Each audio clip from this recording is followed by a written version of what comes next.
All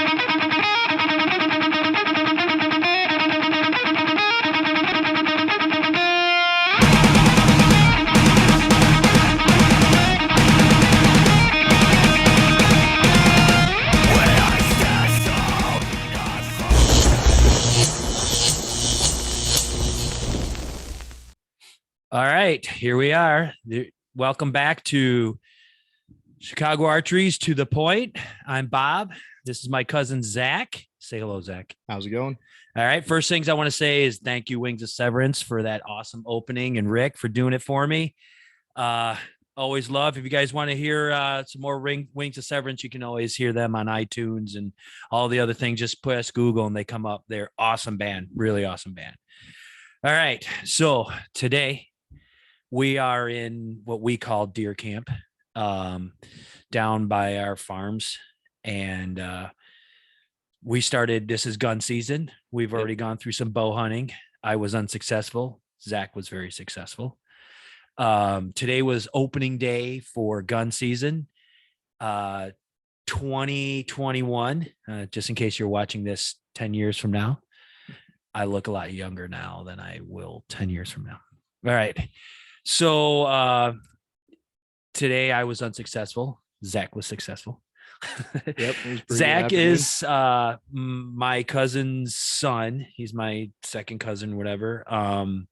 My cousin, his father, Jeff, and I have been hunting together for forever, 30 some years. We grew up as kids screwing around, and our moms were real close and everything. So this farm is south of where the shop is at, where you guys know me from. So we're going to get into a little bit. Today, we're going to talk about a little bit about deer management. We're going to talk about kind of what some of the things that we do as a normal deer management, not the shit you see on TV, not the bullshit they're trying to pump down your throats with the stuff that they're trying to sell you. As you guys know, that I don't do a lot of products and stuff on this. I'm not looking for sponsorships, none of that crap. We're just trying to give you the real deal, to the point. We're just, so you guys have a kind of an idea. You like it when it's raw video and everything. So I don't edit none of this bullshit. And I make it rated R. So if you're little kids and you're listening to this, you better ask for your fucking parents' permission, okay? Yep. All right. So let's get on to it. Let me introduce Zach a little bit here. Zach, how old are you? I am 26 years old. 26 years old. Yep. Works, has a wife, a young child. He's getting hunting together. We've been hunting with Zach since he could start hunting. Yep. Seen his first deer and everything else. Actually, I think your first bow kill was on my farm, wasn't it? Yep. When I was 14, I believe. Yeah. I remember you forgot your release and I chewed your ass all the way back to get it. And then when we went back. And I don't think things changed very much. I did that once this year, actually. So some things are always the same, right? Yep, yeah, exactly. Yeah. Old habits never die. So what I wanted to bring you on here for was I'm pretty impressed. And your dad and I have talked about it, and he's here in the room. If you guys can't see it, there's smoke lingering across the room because you can see it come across the camera. Everybody smokes except for Zach and I. Yep. So anyway, we were talking, we're really impressed at what you've done with the farm you grew up on. Yep. That we hunted for years. And then now I got my own place just across the field. And how you've been managing it. What I want people to understand is this is real management. Now, Zach not only does his, but he has some other places that he has been given permission to hunt, and he treats it as, something different, and he manages it there also with the means that he has. Now, like I said, he's newlywed, has a young kid. He doesn't have a ton of money. I mean, he's just a regular average Joe. So you guys that actually have leases or have permission to hunt places, listen up. You can do this. You can have giant deer. I should have downloaded a picture of your deer, but I didn't. You can always check it out. I will post it on the Chicago Archery Facebook page. There you go. Yep. Look it up on tomorrow or the next day in November of 2021. You will see the picture.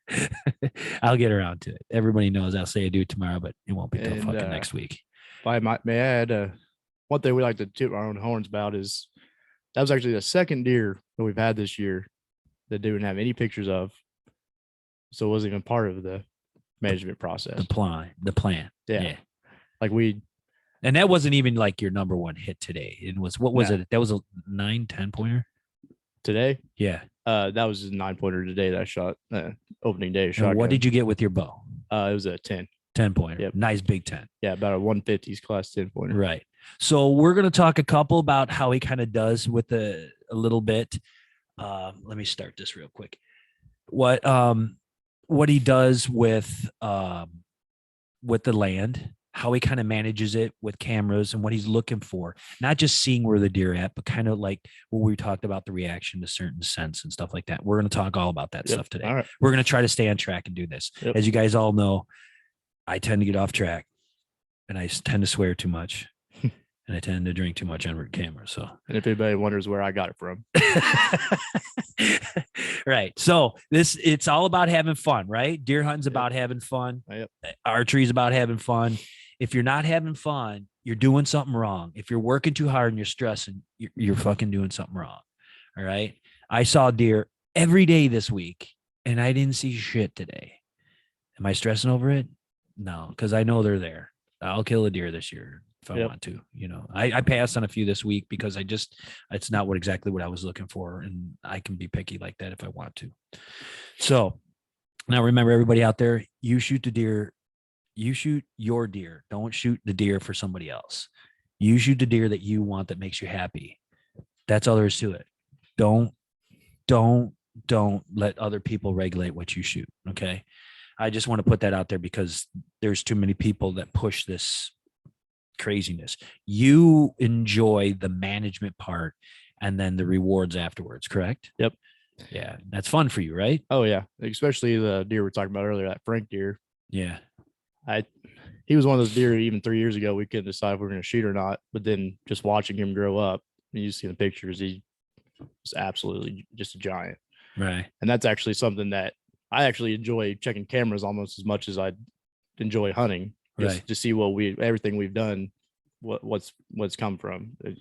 Right. That's So like now, do you do food plots on every place, or you just do food plots?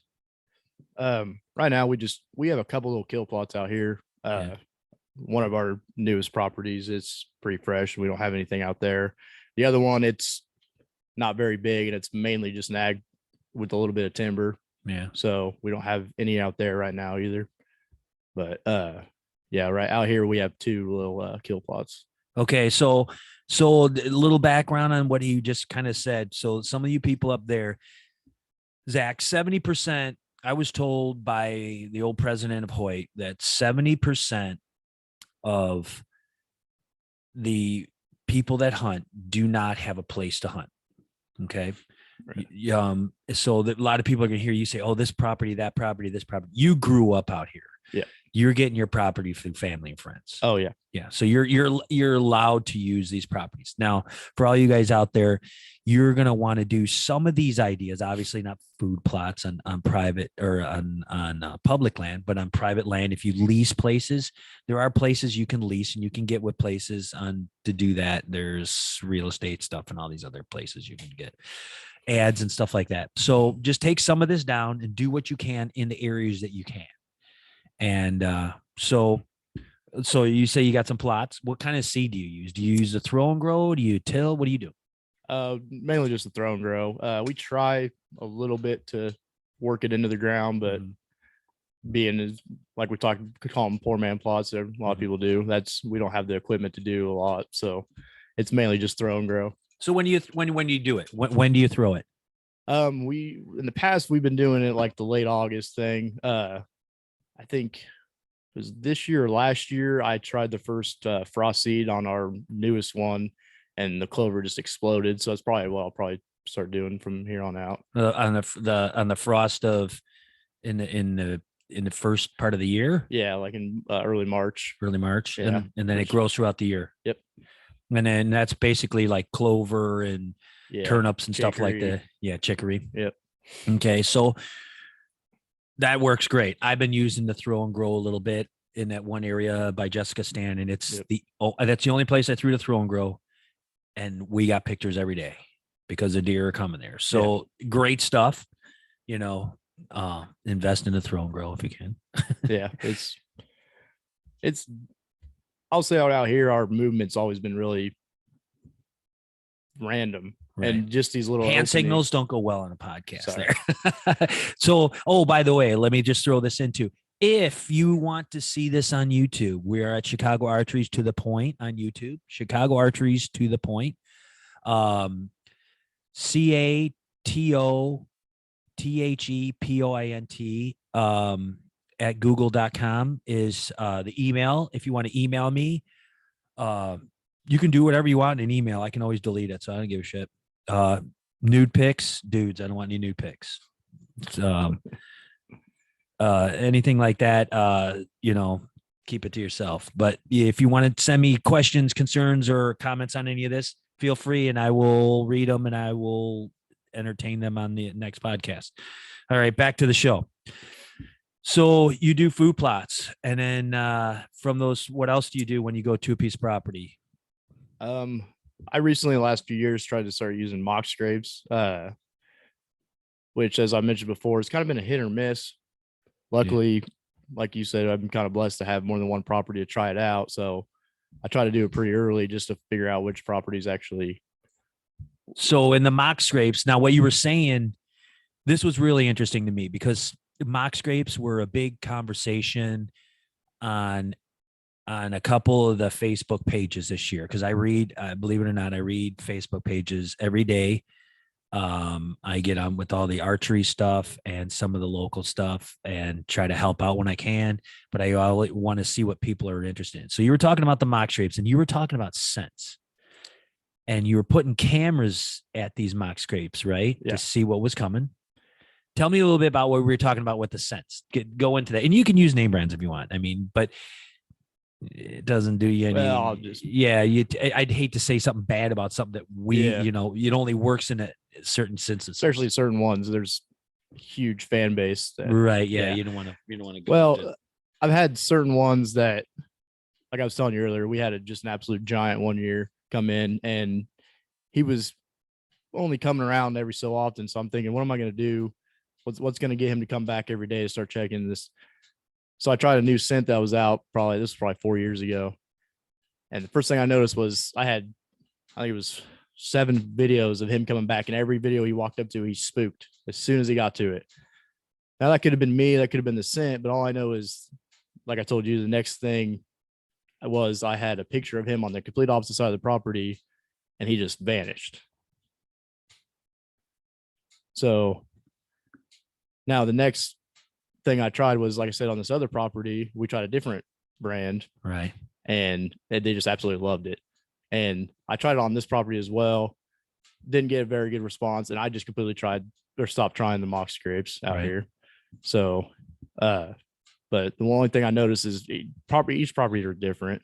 You just got to kind of work and see what works. Yeah. Yeah. And sometimes when it doesn't work, like you said, that monster is going to spook and he's going to go away. Yeah. But it's a deer.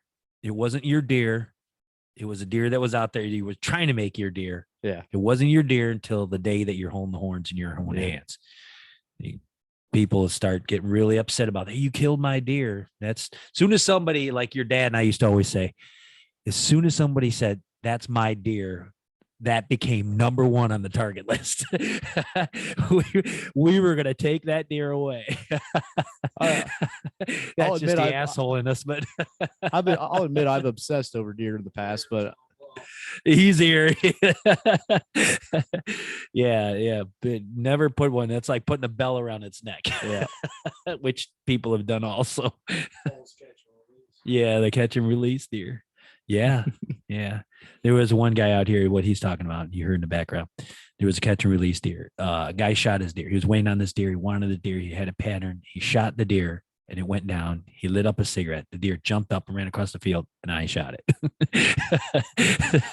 Shot it dead. I didn't just shoot it. And it had a scrape on its back. And when I mounted it with the hide where you can see where he shot it. We call it the catch and release deer. So that was one of ours.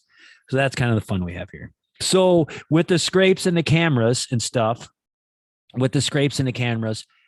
what else do you do on a property? Just kind of just check them all the time, or what else? Yeah, I mean, I can get out there quite a bit more than people usually tell you to with the trail cameras, but I'd say the trail cameras are the number one thing to manage on my part. What in the past, what I've noticed, see where the activity's at, kind of see the movement. Yep. I've only got a couple on mine, and I use the cell cameras because I'm so far away. Yeah, I've got one that I kind of bounce from property to property just to see, and also on certain areas, especially new properties, I like to let one just soak for however long. Like where it's at now, I haven't even tried to. I think I've only hunted that property once this year. Yeah, and but that's just trying to get started, just somewhere to. That's what I like to do is use trail cameras. Yeah, actually, part of the hunting, like when I had my new place, when I first got it, it was kind of just like hit or miss. We'd sit in the stand just for a day, just like I did today. I went and sat in a new area, didn't see a deer at all. Mm-hmm. And I've been seeing deer every day, but that was on my North 20. So obviously I'm going to my North 20 tomorrow. But who said, with the shotgun going on, it's like crazy. All right, let's switch gear. We talked a little bit about management. So guys and gals, if you're looking to do new property, you want to look at some cameras, and there are camera options out there. I got them in my shop. You can come and take a look at them. You can try them out, where you can put the camera up high, and you can take its stick and you can put it up high and leave the camera in there, and you can't reach it. So you can put cameras up where people won't steal them. Which I know in age, I would definitely recommend. Yeah. We've never had that issue out here, but I've had a property I lost just last year. I don't know how many stolen off of, thinking I put it in a certain area or a thick enough area that it was perfectly fine. I go out there and they find them. Oh yeah. Yeah. They got a magnet for them for some reason. They find them. Yep. But there's certain things that you could put them up high. And I know on public land, you can't really do that so much. Some guys do the cheaper ones, put them up high and just hope for the best. Or they check them, regularly, or if they're going out on a third Friday or whatever they can do, And it all depends on your situation. Like out here, we have so much activity going on usually anyways. If I could get a chance, I do check them weekly. Right. And I try to push myself in some areas out here to not check them, only check them maybe monthly. But a lot of cameras out here, I'll check weekly. Nowadays with the prices of the cellular ones, if you're leasing a property or if you have an access to private property, that's definitely the way to go, because then you can see and kind of you don't have to be making the trip. Like I don't have to make the trip to see where the deer are moving down on my property, and it's 500 miles round trip. Yeah. So that's to me, those things are the greatest. See, as someone that lives pretty close to properties, I usually it saves you money. You can put more cameras out and you can get more tracking. And and then like you said, it gives you something to do. I see all the pictures. You have like an Instagram, Claypool's Adventures Outdoors. It's COA Outdoors.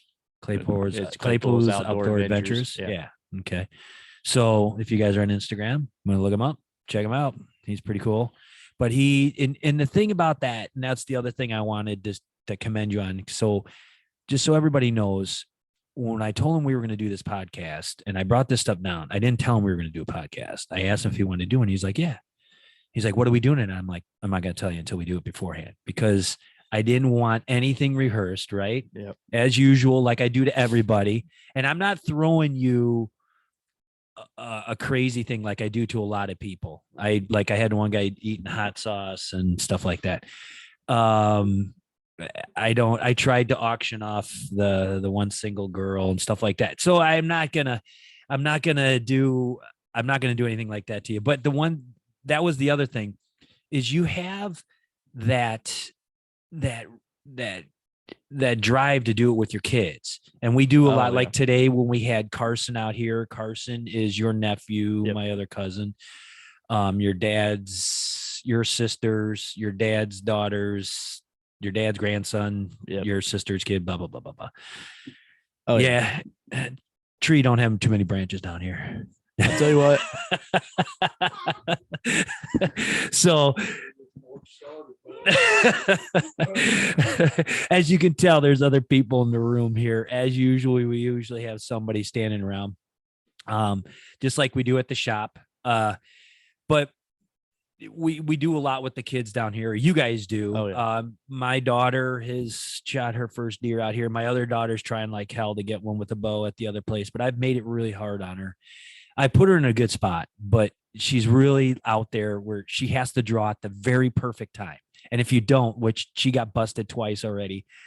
So I'm making it hard, but when she learns it, if she can draw and kill a deer there, she can draw and kill a deer anywhere. Oh, yeah. And that's why I did it. I made it real open. It's going to be hard, but when she gets it, and she's putting in the time. So that's the thing. When you were doing your Claypool's outdoor adventures, and it's a little Instagram thing, it's not like you're going all over the world. You're not you're a regular guy, but you're showing you and your son going and checking cameras, going out in the woods, taking a family, the dog, whatever, going out and, just checking, putting up stands. Well, you were up early in the morning putting up stands. We were talking about today, you're driving through on the ATV, you check stands. It's a big part of what you do, because it's not like me, where I'm planning a trip, Alaska, or, up in Washington or whatever. You're planning your trip for here in your backyard, and you keep it very interesting. And that's something that I think a lot of people could really learn from you. You've really taken something that's in your backyard, where most people take their backyard for granted. Who fishes in the lake in their backyard? Nobody. Well, you're stocking it. You're taking care of it. You're tending to it. So that I got to commend on that. So I like that you're keeping that Instagram, because then if you look at it now, you're like, oh, it's really not that active, but you're going to grow. Yeah. You're into hunting. You've already asked me about bear hunting. Yeah. You've asked me about pig hunting. So the future is coming, and your little thing's going to grow. And that's what makes things very pure and entertaining. And that's what people like. So I'm giving you a cahoots on that, man. Thank you. Yeah, because that's going to be cool. So if you guys can check that out, go to Instagram.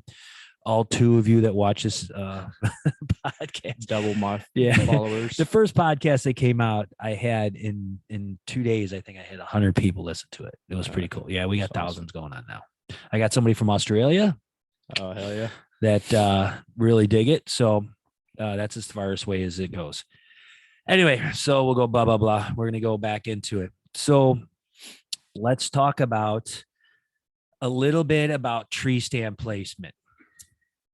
Yeah, see, that's yeah. I was actually thinking about that earlier. Yeah. So now there's obviously the main areas that I've learned from you guys over the years, definitely. But I was just thinking about it. I don't think we have placed a single stand in the exact same place for like the past 5 years, probably. No, they move. Oh yeah. And that's what I found out in my place. That goes back to trail cameras. Yeah. Like, trail cameras will show you that even. And that's one thing. That's why you don't screw them to the tree. Exactly. They got straps so you can move them. Yep. Yeah. And that's what I was just thinking about earlier. I was like, if I had to tell you one thing, is just being mobile. I mean, not being mobile. Like, I'm not telling you to do the hanging hunt there or whatever. If you got your own property where you can put permanent stands up, I'm just saying, if you can see that movement change, move the tree stand. Like, that's one thing that we've. Don't be stubborn. Yeah. Move the tree stand. Yeah, exactly. And I tried something new today, because I can see my property has changed because of some fallen trees and the way they're coming through, and the way that the agriculture. I used to have 10 acres of tilled with beans and corn, and now I haven't had. I'm in CRP. I see the movement is crazily changed. Yep. So where I've cleaned trees have totally changed, and that's where I put Jessica at. So yeah, you use a lot of climbers. Yeah, we both have. Me and my buddy out here both have climbers, and And I just said, I'm not saying to use hanging hunts, but I actually started doing the hanging hunt thing these last couple of years because that's one of those things you can put your permanent stands up and do your observation sits and yeah, you can shoot deer, but then you observation sit. Explain that. Well, not everybody that listens to this. Okay. So from where you grew up, us dragging, well, I got you a video of you throwing up when I was cleaning a deer.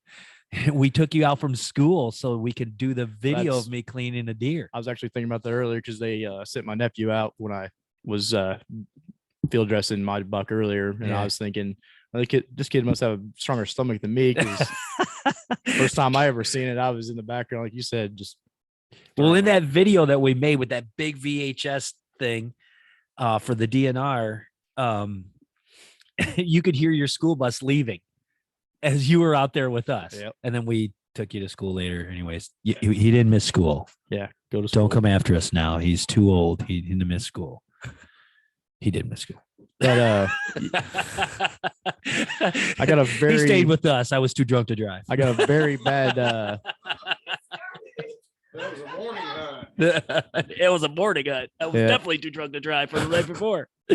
So anyway. I always seem to have a very strong stomach ache on opening day every year. Yeah. Just like clockwork. But anyways, yes, observation. the observation stand. Explain the observation stand.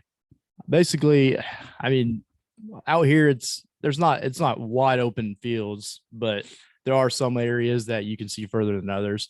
So what I've been doing is, I mean, I get to places I know I can go out there and kill a doe if I need to, but I also use those stands for, which I'm always planning until next year. If you find out, I'm always like, next year we're gonna do this, and that's because I moved it this far, and I realized, oh no, we need to go this far. And so what I like to do is go to our main spots in these areas and just sit and just see how the deer movement is this year, because every year it, like you said just a little bit ago, it changes. Even on places like this, when we have our certain mode areas, and you would think that the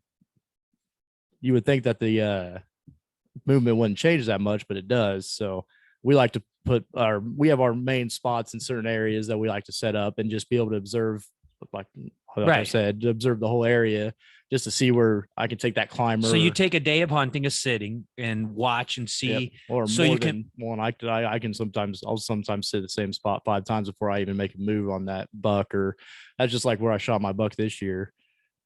Last year I had set probably 150 yards to the east of there and watched this buck walk through this opening. I don't know how many times, thinking, hey dummy, why don't you go sit over there?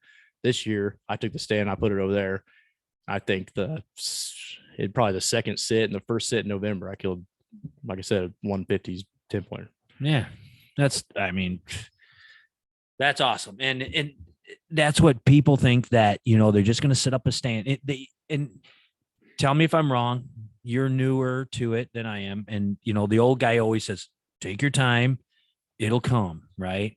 But if you do that hard work, it does make the actual process seem time consuming, but yet easier. Right. Yeah. Yeah, absolutely. Yeah. It's definitely a work in progress. So, you got anything else that you like to? I think we pretty well covered. What do you use to take out the deer? What do I use? Yeah. Like bow? No. I mean, like, how do you get them out of the field? Oh, well, it depends what's in the barn that day, I guess. I get the old Kubota, or the neighbor sometimes had, the neighbor's 4-wheeler, the uncle's 4-wheeler if it's there. Yeah. Well, it's so nowadays they're, all these guys, they're using these carts and, electric. I had the electric bicycle today. Yeah. Here's a quick story with electric bicycle this morning.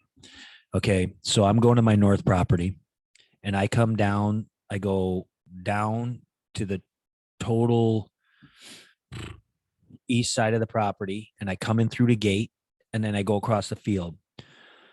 Well, we allow grazing of the cattle that go between my property and the properties, the tailies behind us and everybody. Yep. And all the cattle is in that field. And on my Quiet Cat bike, I have these lights, and the cattle come to the lights in the dark, and they were following me across that field. I must have had 10 cows just following me. I'm like, what the hell, man? And I was more scared of my bike getting trampled once I got off it, because they were all right there and I was shooing them away and getting rid of them and blah, blah, blah. But they were all around me. And then I started walking to my stand, and this one black cow, the same black cow that was in the middle of the road at 11 o'clock last night when I left your dad's house. I had to call the farmer. I'm like, hey, he's in the middle of the road. He got out. Right. It was a older calf, actually, was following me to my stand and like standing under my stand, yelling, like, I'm like, man, go away. Go away. Not that it's going to, and people, so, you know, it's not going to mess up your deer hunting. Believe me, having the cows around and doing their noise is not going to mess up your deer hunting. They're not talking to the deer, telling them, hey, he's up there. It's not going to happen. But it was a funny story. So anyways, I use an electric bike. I use an ATV. You have an ATV. We've used the tractors. I've used the carts. I've used a cousin's dirt bike. That was not very happy when he had found out that I used his dirt bike. How about the 3-wheeler? We used a 3-wheeler when we had a 3-wheeler back in the day. That small thing. We were dragging them out with that. So you basically use anything you can. Oh, yeah. But that's something people got to think about when they're going to their property. Where are you going to put it? What are you going to have? Those kind of things. How are you going to get it in and out? Especially like I think our cousin's property that lets me hunt. It's like I said, mainly ag, right, all the way to the timber. So if it's in, we're having to bring in our cart or something, so we can't get a ATV or anything back in there. Right. So like you said, you just have to make sure you know what you can and can't use. But well, it's a big thing, because for the beginner hunter, and I deal with a lot of beginner hunters. I deal with a ton of beginner hunters. And I get 1,000,001 questions, and it's the questions that like you're not asking me anymore. It's the questions that these guys are like, okay, now I got a bow. What do I do? And I'm like, well, you find property and public property. So they're online, they're getting their permits. They go to different public land. I said, but then, you know, just getting there, then they got to learn camo. They got to learn how to, you know, find like what we're talking about here. They're going to be watching these podcasts, looking for those little minute things. And we got to key on those, because that's what really gets you started. Yeah, sure. We can talk about placing tree stands. We can talk about shooting a deer and stuff like that. But then they got to gut it and get it out. And a lot of people just starting out have never done that. Yep. Don't have family to teach them that. So they're looking to where they do that. And there are tons of videos on how to gut them and stuff like that. Yeah. I can explain it. I can do it. What did we time myself? I was just under 5 minutes doing one, I think. Also, yeah, but I can do them just under 5 minutes. I think we got it down to definitely. I did an antelope, I think 3 minutes, 30 seconds out in Wyoming. Definitely something that's just repetitious and makes you good at it. Yeah. That's what we were talking about earlier. I realized last year, I think it's the first time I ever realized, like, well, shit, I was done in, like you said, 5 minutes. Like, right. It's just like something you do is just muscle memory. You're finally, which doing it properly too. Well, and taking out remember to take out the tenderloins and all that stuff. Yeah. But those little things like getting a cart, how you can get it out. When they hear these podcasts, I want you to think, okay, we're not just talking. Not every piece of information that you get on the internet are you ready for. Yeah. I tell that about archery shooters all the time. Not everybody is ready to use a back tension release or doing this and that, you know, and I say, so I try to key in on those small, easy things, like, you know, remember to, you know, have a first aid kit in your car, because when you come down out of the trees and the bottom of your stand falls down low and you got to hug the tree and slide down. Not that I know anything about that. You scrape the hell out of your arms and you're bleeding and you got to stop it. It's crazy, the things that you're going to need. So having a first aid kit, stuff like that people don't think about. Those are the little incidental things that, you know, yeah, they worry about spending, you know, $1,500-$1,800 on a bow, and then they don't realize they're going to spend another $3,000 on stands, clothing, first aid kits, carts. And yeah, I think that's one big point to kind of key in on is I would find somebody definitely like that can teach you all this one. I was blessed to have you and Dad over there to teach me all this stuff, because it's just, even with my nephew and kids bringing up, I even sometimes forget, like I've done it for so many years now myself, that like that's stuff that's just second nature to me. That these kids are like, what are you talking about? Oh, well, I better back up about 10 steps, but yeah, I've definitely, or like you said, with the internet now, you can. Oh yeah. Yeah. Well, so that being said, having all those people about today, opening day, we all went to the field. You and I went to the field, and everybody went to the field. What was the most important part of today? Let's see if you can catch it. What point of today was the most important part? Just getting the kids out there, I would say. What I'm kind of leading you into it. What did we all do together that was really important for today, a part of the hunting? Stay breakfast. safe. Breakfast. Oh, yeah. we went for breakfast, but they didn't serve yeah. us breakfast. They served us lunch. Yeah. But oh yeah, definitely the camaraderie of all that's having the family together, Yep. doing the thing Yep. is probably the coolest thing that we do. Yep. I mean, it's most important, I was going to make that point earlier. Was I think I was shaking more with my nephew in the stand with me on that deer tonight than I was when I shot that. Yeah, and you didn't shoot the biggest one you wanted. You just that he was there with you. Oh yeah. You wanted to make that moment. Yeah. That moment is it's a big deal. Mm-hmm. In their life and yours, because you're passing something on. Yep. And that's cool. And like when your son gets up and starts doing this, because how old's he now? He's 5. He's 5, so he's ready. Yep, he'll be out probably with me next year. I was going to try to get him out here this year, but I think I was a little too selfish during archery season. I was hunting a deer that I couldn't get off my mind, and there were no blinds I could take him near that deer. So yeah. I hate to admit it, but I could have probably taken him a couple of times, but I got too caught up in the buck fever. You got to, you know what? And another part of raising the kids is also, for me, from a dad to a new dad, is you don't live to have your kids. You don't live through your kids. Be the example for your kids to strive for. You be a good man, you be a good hunter, you be honest, those kind of things. Yeah. You want to say, that's the way I want to be. You want them to say, that's the way I want to be. You don't just tell them and live through them. Do as I say, not as I do. Show them, be that way. Yep. That's always been my philosophy. That was my dad's philosophy. It's just the way it worked. That's kind of the way we were all brought up. You want to be good or be better, and always make your kids better than you. Better. Yep. You always make them better. I tell all my apprentices, I'm an electrician. I tell all of them, I want to make you better than me, because if I didn't, I wouldn't be doing my job. Yep. All right. So I'm kind of running out of some questions here. You think of anything else? I'm trying to, but honestly, I'm just trying to pick your brain, because I've only got you for a couple times, and we had to kind of strive to get you in tonight to do this. But I just want to make the point clear, and I've said it 100 times. You can do this. Anybody can do this. Oh yeah. And you can have fun doing this. Oh, I know. I got a little story. A side note, ADD kicks in. I had a skunk walk, and this is the great thing about being out in for some reason, skunks gravitate towards me everywhere I go. They do. Live trap. Yeah, I'm a live skunk trap. So today I got out of the stand and I stepped down on the trail, and I'm going to go across the creek to go to where my bike's at.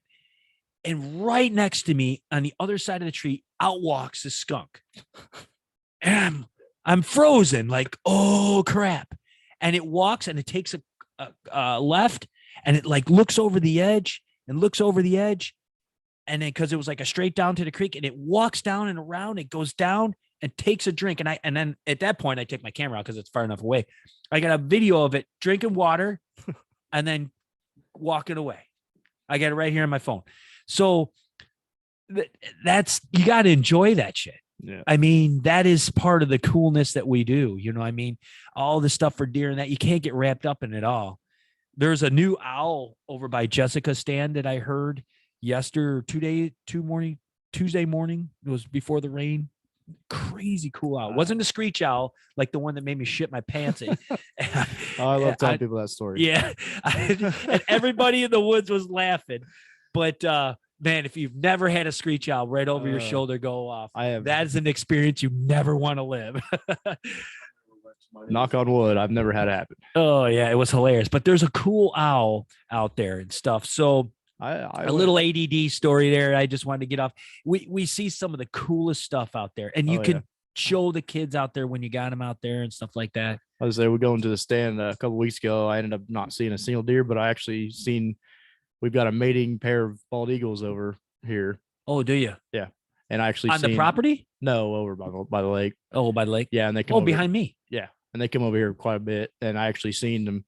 And then I actually had a camera on my gut pile from my bow buck. Yeah, and he was on it. Oh, no kid. Yeah, and I got skunked that day. I didn't see a single deer, but just seeing that bald eagle made it worth going out there. Just seeing them up there. Yeah, they're pretty cool. It's just. Oh yeah, they're vicious actually. They're my number one hated bird, but I'm not going to get into that. I saw something in Alaska that I didn't care for, and I'll never forget it. But anyways, yeah, you know what? I'm not going to even say it on the podcast because it's horrible to break somebody's heart. They're just horrible animals. But anyway, so just to kind of wrap it up, I just wanted to bring this out that, anybody can do it. You've gone from starting just running around here, kind of learning and seeing and, shed hunting and stuff like that. Shed hunting. Do you get much out of it? I mean, just 5 sheds, does it help you find new places or what? I'd like to say yes, but not really.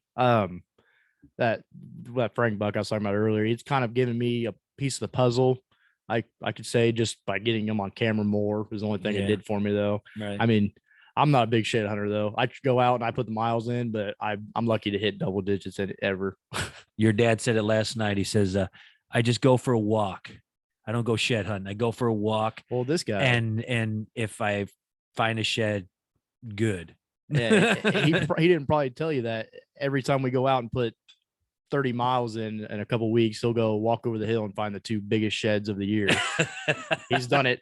I don't know how many times now. Yeah, that's the way he's always been. It's like when we were blood trailing a deer, when archery hit, we blood had a trail. Yeah, he would go walking one way. We would all be going next to him. Go, I got it over here. Yeah, or be hands and knees through briar patches, and he's on the other side of the trail like, hey, dummies, the blood's right here.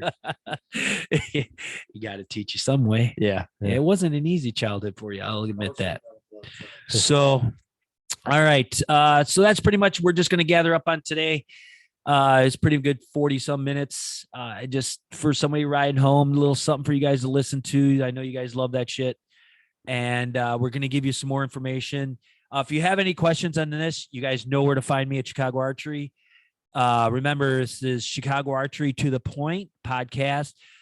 If you're watching the YouTube, click below and like and subscribe. You'll find out more when these come out, because I don't do them on a regular basis. I do them when they're only relevant. I'm not some asshole that has to do it every week to show how good they are. I'm already good. I don't have to show it. Hey, so yeah, everybody's laughing, I know.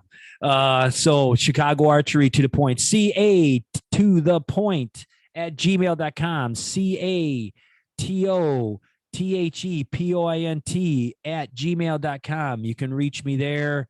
Go to the YouTube, have fun.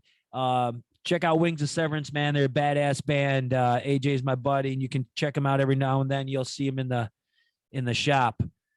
Anything else you got to add, Zach? If you were to tell somebody one thing about getting into hunting, what would it be?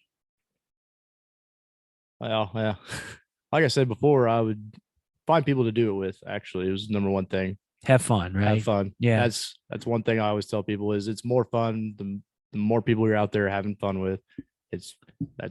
Find people to do it with. That's right. the number one thing I would tell you to do. Yeah, that's Don't worry about the size. If you shoot your deer, don't shoot the deer for somebody else. That's always been my thing, man. Man, if you're happy with what you got, man, that's all that matters.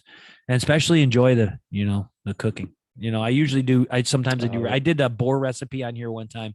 That was pretty cool. All right, so we're gonna sign off before I get wandering on, and my buddy Rick yells at me, says, "It was a good podcast, but you wandered."